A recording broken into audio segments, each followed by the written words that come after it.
એમના સ્કૂટરનો નંબર હતો 1206. એમની કારનો નંબર હતો 1206. એ જે ફ્લાઇટમાં બેઠા એ દિવસ 12/6 એટલે કે 12 જૂન. એમનો એક ફોટો બહુ વાયરલ થયો. કોઈ પ્રવાસીએ વિમાનમાં બેઠા પછી ફોટો પાડેલો છે. એ છેલ્લો ફોટો ગણાય છે, પણ એક અહેવાલ મુજબ એ 4 વર્ષ જૂનો ફોટો છે, જ્યારે એ લંડન જતા હતા અને ત્યારે પણ એમ કહે છે કે 12/6 હતી. આ કન્ફર્મ નથી. એનાથી આ સંયોગને જો આગળ વધારીએ તો એ 2016માં મુખ્યમંત્રી બન્યા, એટલે એનો સરવાળો પણ 9 થાય છે, 2016. અને મુખ્યમંત્રી પદેથી એમને જ્યારે હટાવવામાં આવ્યા એ તારીખ હતી 13 સપ્ટેમ્બર 2021, એટલે કે 13/9/2021. એટલે 13/9/21 એનો સરવાળો થાય છે 27, અને એ પણ 7 ને 2 9 થાય છે. એમના જીવનમાં 9નો સંયોગ બહુ રહ્યો છે. 9માં એમની શ્રદ્ધા હતી, એટલે એ 9ના આંકડાને બહુ માનતા હતા. પણ જે આંકડાને શુભ માનતા હતા, જેના ઉપર શ્રદ્ધા હતી, એ જ આંકડો એમના મૃત્યુનો દિવસ પણ બને એવું કોણે વિચાર્યું હતું? એ અચાનક જ મુખ્યમંત્રી બન્યા હતા. અચાનક જ એમને મુખ્યમંત્રી પદેથી દૂર કરવામાં આવ્યા અને એમની વિદાય પણ અચાનક જ થઈ. પેલી બે ઘટનાઓ રાજકીય રીતે અચાનક ઘટનાઓમાં આપણે ઉમેરીએ, પણ ત્રીજી જે ઘટના છે એ જલ્દી ગળે ઉતરે એવી નથી. બધાને શોખ છે. 242 પ્રવાસીઓમાંથી એક જણ જ બચે છે, દીવના વ્યક્તિ, જે લંડન જ વાસ કરે છે. ક્રૂ મેમ્બરો પણ મૃત્યુ પામે છે આ દુર્ઘટનામાં. એર ઇન્ડિયાની ફ્લાઇટ જે રીતે ક્રેશ થઈ અને જે બિલ્ડિંગ ઉપર ક્રેશ થઈ, ત્યાં ઇન્ટર્ની ડોક્ટરો હતા, એમનામાંથી પણ કેટલાકનું મૃત્યુ થયું છે. આવું કોઈ ધાર્યું નહોતું, પણ આપણે ધારેલું બધું થતું નથી, એ આ ઘટના પરથી વધુ એકવાર સ્પષ્ટ થયું છે. પણ આજે થોડી વાત વિજયભાઈ રૂપાણી વિશે એટલે કરવી છે કે એમની આ અચાનક વિદાય જલ્દી ગળે ઉતરવાની નથી, જલ્દી પાચ્ય નથી, જલ્દી માનવાને મન માનતું નથી, એવું ઘણા બધાનો ભાવ છે. અને તમે જુઓ કે આ રાજકીય લોકોના જીવનમાં કેટલી અનિશ્ચિતતા હોય છે. તમને મેં આ સંયોગ જે કહ્યો 9ના આંકડાનો, એમનું અચાનક મુખ્યમંત્રી પદ થવું, અચાનક રીતે એમને દૂર કરવા, અચાનક એમની વિદાય થાય, અને ક્રેશ થયા પછી કેટલાક સમય સુધી વિજયભાઈ જીવિત છે, વિજયભાઈ મૃત્યુ પામ્યા છે, એની પણ કસમકસ ચાલતી રહે. ટ્વીટ થાય, એ ટ્વીટ દૂર કરવામાં આવે, અને આખરે ભાજપના પ્રદેશ પ્રમુખ CR પાટીલ સત્તાવાર રીતે જાહેરાત કરે. બધા માટે બહુ આંચકાજનક છે. પણ વિજયભાઈની વાત એટલે કરવી છે કે એમની રાજકીય સફર જરા જુદી રહી છે, જરા નોખી રહી છે. પહેલા એવા મુખ્યમંત્રી કે જેમને પોતાને પણ ખ્યાલ નહોતો કે પોતે મુખ્યમંત્રી બનશે, અને એવા બીજા મુખ્યમંત્રી બન્યા કે જેમનું પ્લેન ક્રેશના કારણે મૃત્યુ થયું. પહેલું બળવંતરાય મહેતાનું થયું હતું 60ના દાયકામાં, અને પાકિસ્તાનના રડારમાં એ પકડાયું ને જે ઘટના બની બહુ જાણીતી છે. અને આ બીજા મુખ્યમંત્રી છે કે એમનું પ્લેન ક્રેશ થવામાં ભૂતપૂર્વ મુખ્યમંત્રી છે, એમનું પણ અવસાન આ રીતે થયું. તમે વિજયભાઈની આખી રાજકીય કારકિર્દીનો આખો ગ્રાફ જુઓ ને તો તમને એમાં એટલા બધા ઇન્ટરેસ્ટિંગ રસપ્રદ મુકામો જોવા મળે છે. એ ABVPમાં કાર્ય કરતા છે, આંદોલનોમાં ભાગ લે છે, કટોકટીના આંદોલનમાં એ જેલમાં જાય છે, બહુ નાની ઉંમર, 19 વર્ષની ઉંમર, 19 કે 20 વર્ષની ઉંમર. પછી સંઘમાં કાર્યકર્તા તરીકે લાંબુ કામ કરે છે, અને એ જ સંઘના નિયમ મુજબ કે સંઘના જે કાર્યકર્તા હોય એ સંઘના કોઈ પરિવારના ઘરે જ ઉતરે, અને એમાંથી એમને જીવન સંગીની મળે છે, અંજલિબેન, અમદાવાદમાં. આ પણ રસપ્રદ ઘટના છે. આવી ઘટનાઓ સામાન્ય રીતે નથી બનતી હોતી. પછી એ વકીલ બને છે, પણ વકીલાત નથી કરતા. બહુ એમનો પરિવારનો ધંધો તો બહુ બેરિંગનો જાણીતો છે. એમના મોટાભાઈ પ્રવીણભાઈ રૂપાણી પણ જાહેર જીવનમાં અત્યારે બહુ શારીરિક રીતે મુશ્કેલીમાં છે, ઘણા સમયથી છે મુશ્કેલીમાં. પણ એ પહેલા વિજયભાઈ વિદાય લઈ લીધી છે આપણી વચ્ચેથી.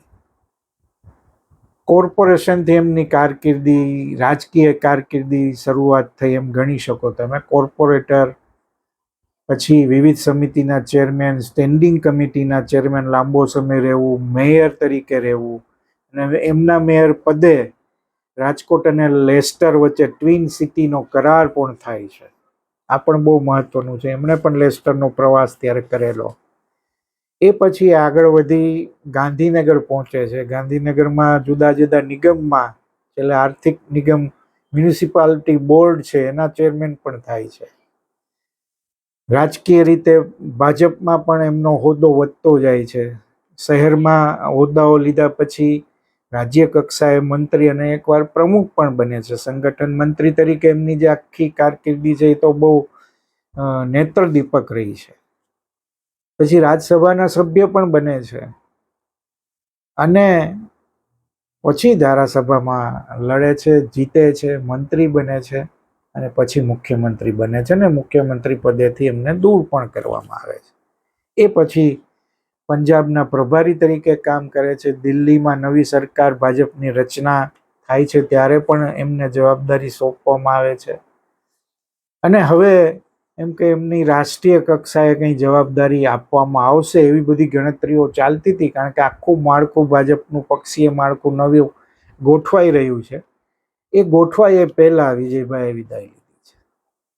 અને આ માત્ર રાજકોટ કે સૌરાષ્ટ્રને પડેલી ખોટ નથી, પણ આખા ભાજપને પડેલી ખોટ છે. ગુજરાતના જાહેર જીવનને પડેલી ખોટ પણ તમે ગણી શકો. સૌથી મહત્વની વાત એ છે કે કોર્પોરેશનમાં કેટલાક એમના સમયમાં કેટલાક નિર્ણયો થયા, ટ્વિન સિટીના કયા, બીજા કેટલાક નિર્ણયો પણ થયા.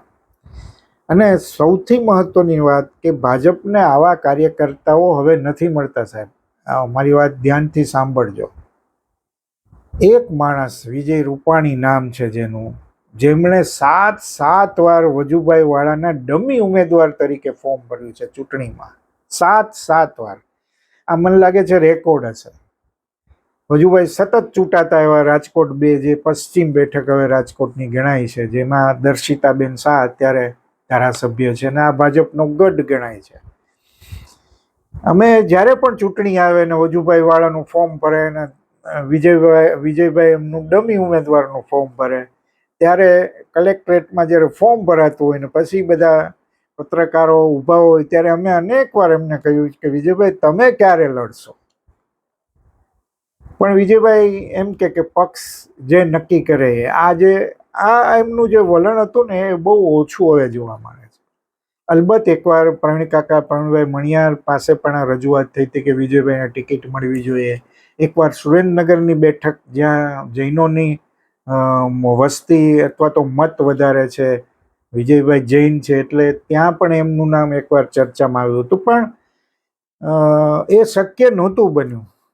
તમે જુઓ કે 7 વાર ડમી ઉમેદવાર તરીકે ફોર્મ ભર્યા પછી વજુભાઈ રાજકીય રીતે નિવૃત્ત થાય છે ને એમને કર્ણાટકના ગવર્નર બનાવવામાં આવે છે, ત્યારે વિજયભાઈને ટિકિટ મળે છે. અને એમની આ જે સંવૈધાનિક એટલે કે ધારાસભાની જે સફર છે એ શરૂ થાય છે. આનંદીબેનના મંત્રીમંડળમાં કેટલાક પદો ઉપર રહે છે, મંત્રી પદા ઉપર રહે છે. અને પટેલ આંદોલન જે ગુજરાતનું થયું, પાટીદાર આંદોલન, અને એમાં હિંસા થઈને કેટલાક પાટીદાર યુવાનોના મૃત્યુ થઈ, અને એના કારણે બહુ બધો ઉહાપો ગુજરાતમાં જોવા મળ્યો. અને ભાજપની કેન્દ્રીય નેતાગીરીએ આનંદીબેનને ખસેડવા મજબૂર થવું પડ્યું. અને ત્યારે કોને મુખ્યમંત્રી બનાવવા, એના કેટલાક દિવસ સુધી બહુ કસમકસ થઈ. નીતિન પટેલનું નામ લગભગ ફાઇનલ હતું, અને એમણે ટીવી વાળાને લગભગ બોલાવી પણ લીધા હતા કે હું આપીશ તમને ઇન્ટરવ્યૂ, તમે આવી જજો. પણ અચાનક વિજયભાઈ રૂપાણીનું નામ આવે છે. એમાં ક્યાંક એમનો અમિત શાહ સાથેનો સંબંધ હતો, નરેન્દ્રભાઈ સાથેનો પણ સંબંધ કામ કરી જાય છે એવું પણ તમે કહી શકો. તમને મજા આવશે જાણવામાં કે જ્યારે નરેન્દ્રભાઈ પહેલી ચૂંટણી લડ્યા રાજકોટથી, વજુભાઈ વાળાએ એમના માટે સીટ ખાલી કરી, ત્યારે ચૂંટણીનું સંચાલન વિજયભાઈ કરતા હતા અને મુખ્યમંત્રી બની ચૂક્યા હતા નરેન્દ્રભાઈ, અને એમણે આ ચૂંટણી લડવી પડે, 6 મહિનામાં લડવું પડે એટલે. અને ચૂંટણી પ્રચાર પૂરો થવામાં હતો ત્યારે એરપોર્ટ ઉપરથી નરેન્દ્રભાઈ જતા હતા અમદાવાદ, ત્યારે જતા જતા વિજયભાઈ અને ગુણુભાઈ ડેલાવાળાને બધા એને વળાવવા આવ્યા છે, અને ત્યારે નરેન્દ્રભાઈ એમ કહે છે, ટકોર કરે છે, મીઠી ટકોર, કે વિજયભાઈ મુખ્યમંત્રીએ એ જ્યાં ચૂંટણી લડતા હોય અને ત્યાં મુખ્યમંત્રીએ 9 વાર આવવું પડે એ કેવું? અને વિજયભાઈ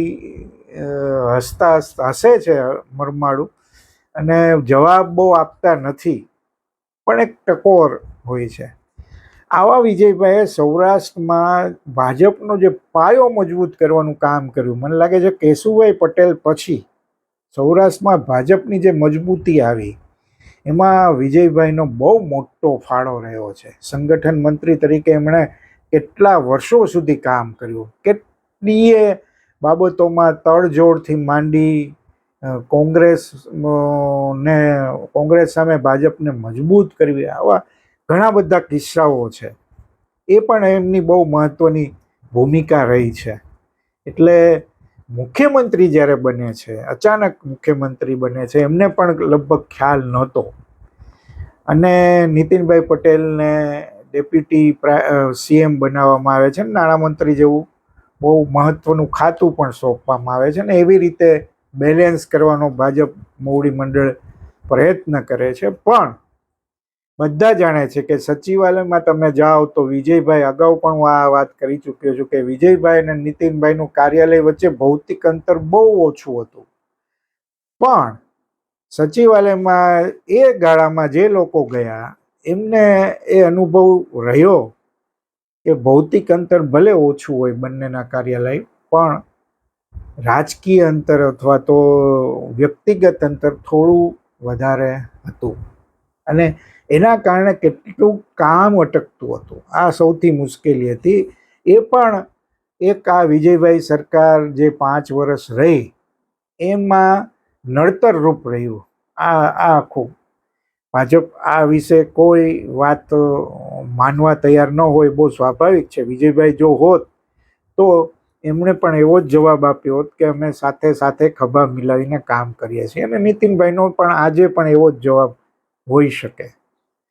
પણ તમે જુઓ સાહેબ, એના કાર્યકાળમાં આનંદીબેન પટેલ તોફાનોના પાટીદાર આંદોલનના કારણે ગયા, એટલે એમને વારસામાં ખરાબ સ્થિતિ મળી, અને તરત જ એકાદ વર્ષમાં પાછી ચૂંટણી પણ હતી, એ જીતી ગયા અને ફરી મુખ્યમંત્રી પણ બન્યા. એ પછી તમે જુઓ કે કોરોના કાળ આવ્યો. એ સૌથી મને લાગે છે વિજયભાઈના મુખ્યમંત્રીના કાર્યકાળમાં સૌથી કપરો કાળ હતો.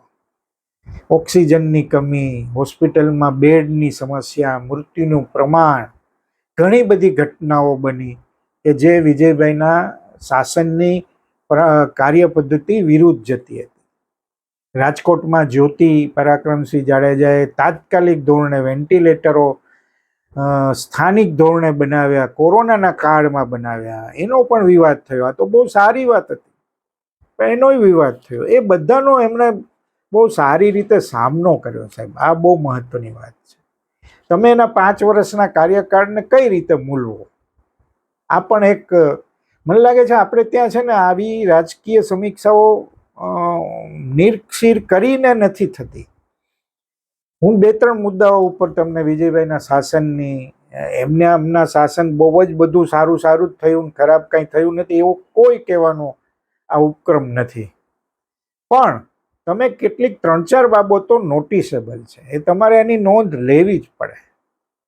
સૌથી મહત્વની વાત કે સૌરાષ્ટ્રને અન્યાય થાય છે, કારણ કે સૌરાષ્ટ્રના કોઈ નેતા ભાજપ હોય કે કોંગ્રેસ હોય બહુ ઓછા મુખ્યમંત્રી બન્યા છે, એટલે સૌરાષ્ટ્રને અન્યાય થતો આવે છે. આવી વર્ષોથી એક લાગણી રહી છે સૌરાષ્ટ્રની ઘણા બધા મુદ્દાઓ ઉપર.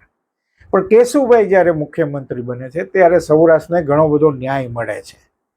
એમાં એ પણ એની લાંબી યાદી થઈ શકે. પણ કેશુભાઈના ગયા પછી જો સૌરાષ્ટ્રને રાજકોટને ફાયદો થયો હોય તો વિજયભાઈ રૂપાણીના શાસનમાં.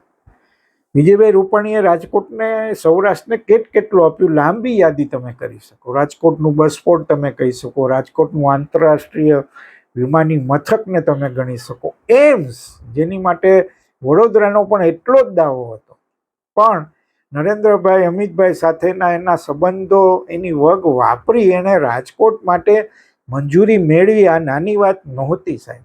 આજે એમ્સ રાજકોટમાં છે અને એનો વ્યાપ વધતો જાય છે. આ બહુ મહત્વનો મુદ્દો છે. સૌની યોજના કે જે ડ્રીમ પ્રોજેક્ટ નરેન્દ્રભાઈનો હતો, અને જ્યારે નરેન્દ્રભાઈએ આ ડ્રીમ પ્રોજેક્ટ જાહેર કર્યો ત્યારે લોકો એની મજાક ઉડાવતા હતા. મને બરાબર યાદ છે, હું ગઢવી હોલ રાજકોટમાં એમણે પહેલી વાર આખી યોજનાનું પ્રેઝન્ટેશન કરાવ્યું ત્યારે ઘણાને એમ થયું કે આ કેવી રીતે થાય.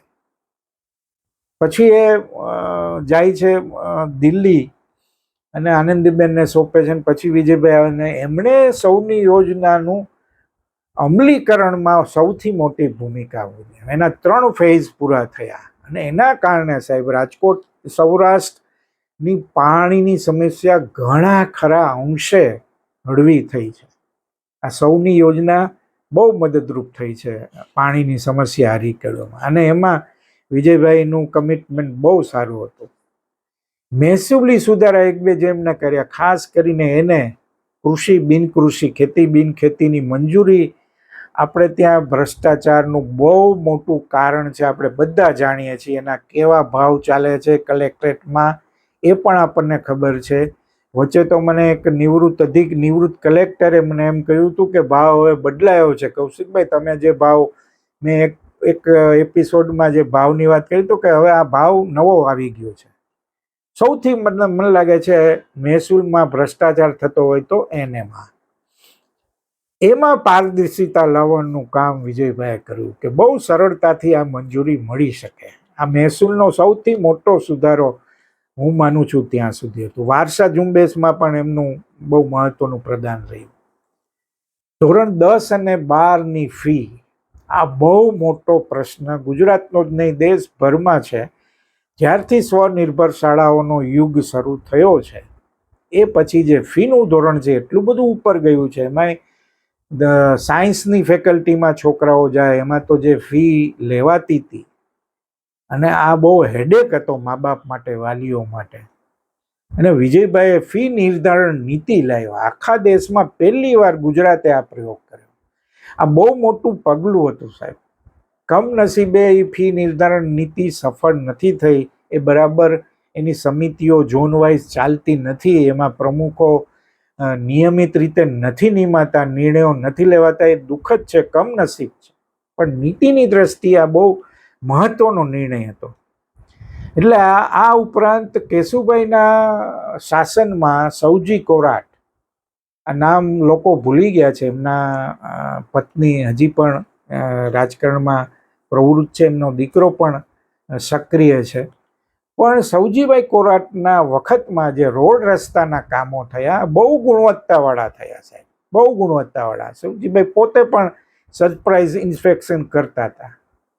કેશુભાઈના શાસન પછી સૌરાષ્ટ્રને રસ્તાઓની દ્રષ્ટિએ વિજયભાઈના શાસનમાં ઘણું બધું મળ્યું છે. રાજકોટ અમદાવાદનું કામ 4 ટ્રેકનું પૂરું નથી થતું, 6 લેનનું નથી થતું, એ વાત સાચી, પણ એ પ્રોજેક્ટને મંજૂરી પણ વિજયભાઈના શાસનમાં મળી અને લગભગ હવે કામ પૂરું થવામાં છે. એનો હેડેક રહ્યો છે એ વાત પણ સાચી. પણ આવા કેટલી રસ્તાના પ્રોજેક્ટ, રાજકોટમાં જે બ્રિજ બન્યા છે અથવા તો બીજી જગ્યાએ જામનગરમાં બન્યા છે, એ પણ વિજયભાઈના શાસનની દેણ છે. એટલે તમે એમના આ શાસનને એ રીતે પણ મૂલવી શકો. અને બીજી મને 1-2 ખાસિયત, એમને બહુ સરળ માણસ, ધરતી ઉપર રહેનારા માણસ, ઘણી બધી એમના શાસનની ટીકાઓ થઈ છે. રાજકોટ સતત આવતા રહે છે એવી ટીકાઓ બહુ એમને થઈ, ને એમનો કાફલો કોન્વે બહુ લાંબો હોય છે એવી ટીકાઓ પણ થઈ. ને પછી એ વિજયભાઈએ કાફલો થોડો ઓછો પણ કર્યો, રાજકોટ આવવાનું ઓછું કર્યું, એવું પણ થયું. એવી ટીકાઓ પણ થઈ છે. એમ તો એમની સરકારની સામે ભ્રષ્ટાચારના આક્ષેપો પણ થયા. એ સાચા છે ખોટા છે એ જુદી ચર્ચાનો વિષય છે. એટલે બધું સારું સારું જ થયું એવું કહેવાનું કારણ નથી. ઘણી બધી ટીકાઓ પણ થઈ છે. વિદ્યાર્થીઓના આંદોલન થયા, શિક્ષકોના થયા, ખેડૂતોના પણ થયા છે. પણ સમગ્રતયા તમે જુઓ તો એમના શાસનના કેટલાક નિર્ણયો લેન્ડમાર્ક સમાન રહ્યા છે. આ રીતે પણ વિજયભાઈના શાસનને અને એની કામગીરીને જોવું જોઈએ. પણ સરળતા, ઘણીવાર ફૂલછાપમાં હું તંત્રી તરીકે હતો અને ઘણીવાર સંવાદ, એ પહેલા પણ સંવાદ થતો હતો, પણ એપ્રોચેબલ, જેમ આજે ભૂપેન્દ્રભાઈ પટેલ એપ્રોચેબલ છે એમ વિજયભાઈ પણ એપ્રોચેબલ હંમેશા રહ્યા છે અને રહ્યા હતા કેવું જરાક હજી ફાવતું નથી સાહેબ.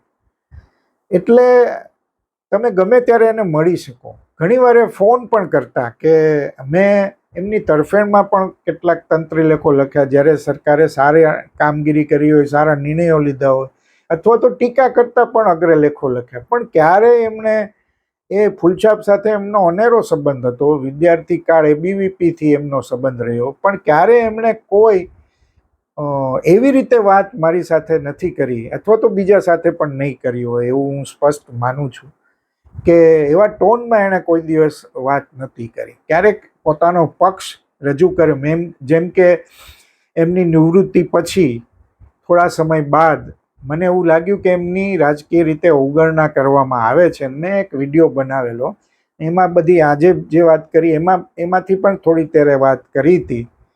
તો એમના એક નજીકના સંબંધી સગાએ મને ફોન કરીને કહ્યું કે આપણે વિજયભાઈના હાથ આ રીતે મજબૂત કરીશું. એટલે મેં એમને એવો જવાબ ત્યારે આપેલો કે તમારે જે કહેવું જોઈએ એ હું કહું છું. અને યોગ જેવો કે કોઈએ વિજયભાઈને વિડીયો ફોરવર્ડ કર્યો, અને ત્યારે પણ એ લંડન હતા દીકરીના ઘરે, દીકરીની કંઈ તબિયત નથી બરાબર, ત્યારે ત્યાં જ હતા. આ વખતે પણ લંડન જતા હતા. એમણે મને લંડનથી ફોન કરેલો અને મને કહ્યું કે કૌશિકભાઈ તમે આમ બોલ્યા, તમે તેમ બોલ્યા. મેં કીધું મેં તો તમને ઐતિહાસિક રીતે મૂલવવાનો પ્રયત્ન એટલે કર્યો કે 5 વર્ષ તમારો કાર્યકાળ રહ્યો. આ બહુ મહત્વનો મુદ્દો છે. કેશુભાઈનો નહોતો રહ્યો 5 વર્ષ સળંગ. એટલે મને કે ના હું તમે જે વાત કરી છે એની વિરુદ્ધ કાંઈ નથી બોલતો, હું તો મારી વાત તમારી પાસે મૂકવા માંગુ છું. આટલી સાહેબ સરળતા અને સહૃદયતા બહુ ઓછા નેતાઓમાં આજે જોવા મળે છે. પારો બહુ ઊંચા તાપમાને હોય છે આજના રાજકારણીઓ, મંત્રીઓનો. એ જે પેઢી ગઈ એમાંના એક પેઢીનું પ્રતિનિધિ તરીકે પણ વિજયભાઈને તમે ગણી શકો. તમે એક બીજું એમનું પાસું જે બહુ એની વાત થતી નથી, એ એમની કરુણા. પોતાનો દીકરો પૂજિત અગાસી પર પડી જાય નાની ઉંમરે અને એનું અવસાન થાય, આવું મૃત્યુ, સંતાનનું આવું મૃત્યુ પચાવવું બહુ અઘરું હોય છે. પણ વિજયભાઈ એ શોકમાં બેઠી નહીં રહ્યા. એમણે શોકને કરુણા તરફ વાળી સાહેબ. અને પૂજિત રૂપાણી ટ્રસ્ટનો જન્મ થયો, જે 27 વર્ષથી કામ કરે છે. અને શું કામ કરે છે સાહેબ, આ મહત્વનો મુદ્દો આ છે. મેં એના પર પણ ઘણા સમય પહેલા એકવાર વિડીયો બનાવેલો કે રેક પિકર્સ એટલે કચરો વીણતા બાળકો, એનું જે જીવન હોય છે, નથી શાળાએ જતા, એનું શિક્ષણનું કોઈ જોતા નથી, એની આરોગ્યની સ્થિતિ બહુ ખરાબ હોય છે, એ જે રીતે કામ કરે છે એ બહુ ખરાબ વાતાવરણમાં કામ કરતા હોય છે. આનું કોણ, આનું જીવન ધોરણ સુધરે, એ શિક્ષણ મેળવે, શિક્ષણ મેળવીને એ આગળ વધે, એવું એમણે વિચાર્યું સાહેબ. અને એવા બાળકોને કચરામાંથી એની પ્રતિભાને સંવારવાનું કામ કર્યું. આ કેટલા વર્ષોથી ચાલે છે સાહેબ. અને આજે કેટલાય વિદ્યાર્થીઓ એવા છે કે જે ડૉક્ટર છે, જે એન્જિનિયર છે, જે સીએ છે, જે પ્રોફેસર છે. આખું જીવન એમનું બદલી ગયું. આ આ આ નાની વાત નથી સાહેબ. કોઈના જીવનને સાવ નીચે તળિયેથી ઉપર લઈ જવાનો પ્રયત્ન કરવો અને એમાં સફળતા મેળવી આ બહુ અઘરું કામ છે. એવી જ રીતે કચરો વીણતી મહિલાઓ હોય, એના સ્વાસ્થ્યની કેર કરવી, એને સ્વનિર્ભર બનાવવાના પ્રયત્નોનું પણ કામ થાય છે. આ પૂજિત રૂપાણી ટ્રસ્ટમાં આરોગ્યની સેવાઓ થાય છે. પ્રબોધની, જ્ઞાન પ્રબોધની બહુ સરસ મજાનો પ્રોજેક્ટ છે. એટલે આ પાસું બહુ ચર્ચાયું નથી વિજયભાઈનું. વિજયભાઈ એમનો જન્મદિવસ પણ આ જ રીતે ઉજવતા હતા. આ બાળકો સાથે ઉજવતા હતા. એ બાળકોને બહાર ફરવા લઈ જઈને ઉજવતા હતા. એટલે આવી બધી તમે અનેક વાત તમે એમની સાથે જોડી શકો. અને આમ છતાં એમને જે રીતે નિવૃત્ત કરવામાં આવ્યા અથવા તો હટાવવામાં આવ્યા, મેં ત્યારે પણ કહેલું કે સંવંતશ્રીનો દિવસ હતો અને એમને ફોન આવે છે ભાજપના 2 હોદ્દેદારોનો કે આપકો રિઝાઇન કરના है और हमारे पास कोई रीज़न नहीं है. વિજયભાઈ પ્રતિક્રમણ કરે છે, ક્ષમાપના પાઠવે છે અને કહે છે કે આવતીકાલે સવારે કડવા પટેલનો પ્રોગ્રામ છે, એમાં વડાપ્રધાન વર્ચ્યુઅલી જોડાવાના છે. એ કાર્યક્રમ પૂરો કરી અને હું રાજીનામું આપીશ. બીજે દિવસે સવારે જાય છે, કાર્યક્રમ પૂરો કરે છે અને પછી બધા સાથી મિત્રોને કહે છે કે આપણે સચિવાલય આવો બધા. અને ત્યારે એમનું રાજીનામું લગભગ તૈયાર હોય છે અને એ રાજીનામા પર સહી કરી રાજપાલને પાઠવવામાં આવે છે ને રાજીનામું આપે છે. પછી ભૂપેન્દ્ર પટેલની પણ અચાનક આમ આપણને ગળે ન ઉતરે એ રીતે પસંદગી થાય છે. ભૂપેન્દ્રભાઈને પણ એવો અનુભવ થયો હતો એવું એમને કહેલું.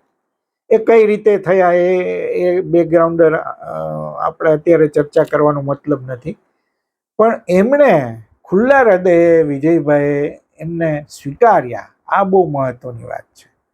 અને ભૂપેન્દ્રભાઈનો કાર્યકાળ શરૂ થયો ને પછી વાવાઝોડાની ઘટના બની સૌરાષ્ટ્રમાં અને ભૂપેન્દ્રભાઈ રાજકોટ આવે છે અને વિજયભાઈને સાથે નથી રાખ્યા. ત્યારે મેં અગ્રલેખ લખેલો અથવા તો મેં ખબરમાં લખેલું કે ભૂપેન્દ્રભાઈ આ વિવેક દાખવવાની જરૂર હતી.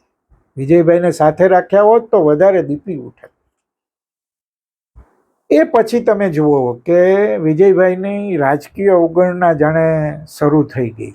વિજયભાઈને બહુ માન સન્માન મળે નહીં. એ ગાંધીનગર રહે, રાજકોટ રહે, 2-4 દિવસ ત્યાં રહે, 2-4 દિવસ રાજકોટ રહે. રાજકોટમાં તો એમને જુદા જુદા કાર્યક્રમોમાં સામેલ થવાનું. અને મજાની વાત એ છે, મુખ્યમંત્રી પદેથી હટાવ્યા બાદ પ્રમુખ સ્વામીમાં એક જાહેર કાર્યક્રમ થયો એમને બિરદાવવાનો. ત્યારે કેટલાયની આંખમાં આંસુ હતા. આ બહુ અઘરું છે. કોઈ રાજકીય નેતા માટે હૃદયની લાગણી હોવી એવું આજના કાળમાં બહુ ઓછું બને છે. એટલે ખાસ આટલા વર્ષોનું જાહેર જીવન છે એના કારણે સ્થાપિત થયા લોકોના હૃદયમાં. અને પછી એની રાજકીય અવગણના ચાલતી રહીને પછી એમને પંજાબના પ્રભારી બનાવાયા.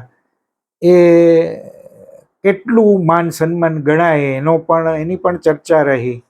પંજાબમાં ભાજપના અકાલી દળ છૂટા પડ્યા અને છતાં ભાજપનો ત્યાં શેર વધ્યો છે, વોટ શેર વધ્યો છે. એની તમે એ સિદ્ધિને તમે વિજયભાઈના ખાતામાં નાખી શકો કે કેમ એ પણ મુદ્દો છે. પછી દિલ્હીમાં ભાજપનું શાસન આવ્યું ને મુખ્યમંત્રીનું નામ નક્કી થયું. એ નામની જાહેરાત વિજયભાઈના હસ્તે થઈ. આ પણ એક માન સન્માન હતું.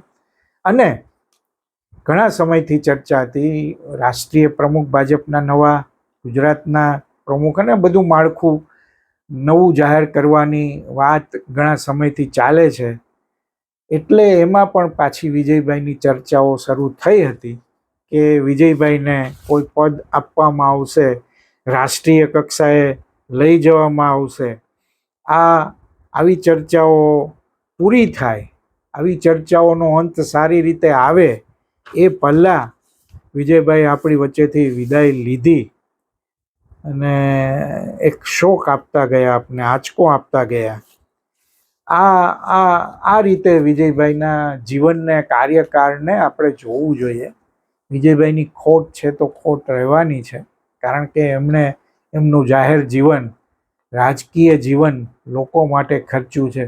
આક્ષેપો ઘણા થયા છે એમના આસપાસના લોકો ઉપર અને લોકોના કારણે, ઘણું બધું છે, એ પણ આપણે ચર્ચા કરી શકીએ. પણ હવે આ જે એમની જે અચાનક વિદાય થઈ છે એ ક્ષણે આપણે એને યાદ કરવા જોઈએ ને, આ રીતે યાદ કરવા જોઈએ એવું મારું માનવું છે.